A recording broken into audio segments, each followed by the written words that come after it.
The unexpected guest. About 7 years ago, I got an unexpected invitation to a dinner party hosted by a cousin I had never met in person. We'd only exchanged a few words on the phone years ago. So it was strange. Suddenly receiving this warm invitation from family I barely knew. Still, curiosity got the better of me, and I agreed to go. The invitation had an address that didn't show up on GPS, so I had to rely on an old-school map. I pinned the general location and headed out. As I drove, I started noticing how far away from civilization I was getting. First, the suburbs faded. Then came the farms, long stretches of trees and narrow back roads. There were fewer and fewer signs of life. I started feeling a little uneasy. "Where the hell am I going?" I muttered. Eventually, I came upon a house that resembled what I'd pictured. It was secluded and almost hidden, engulfed by overgrown branches and thick leaves. The place looked dull, worn down, and eerily quiet. "This can't be it," I whispered.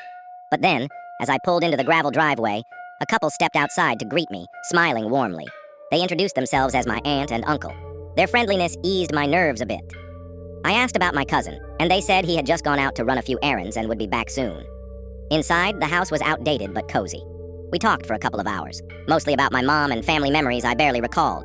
My aunt made a delicious homemade pot roast, which I devoured. Then we played a long, surprisingly competitive game of Uno. It was strange how quickly I felt comfortable, but it was getting late. And still, no cousin. I told them I needed to head home soon since I had work the next day. My GPS still wasn't functioning, so I asked them for directions back to the highway. That's when things shifted. They exchanged confused looks. "You're staying the night, right?" my aunt asked. I said no, explaining I had to leave early. They insisted, saying it wasn't safe to leave now. "It's better if you head out in the morning. Trust us. You'll get lost."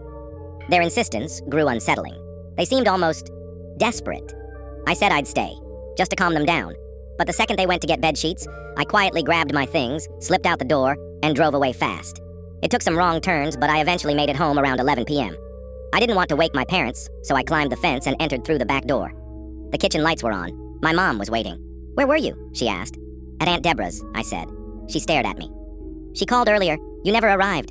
To this day, I don't know who I visited, or why they wanted me to stay."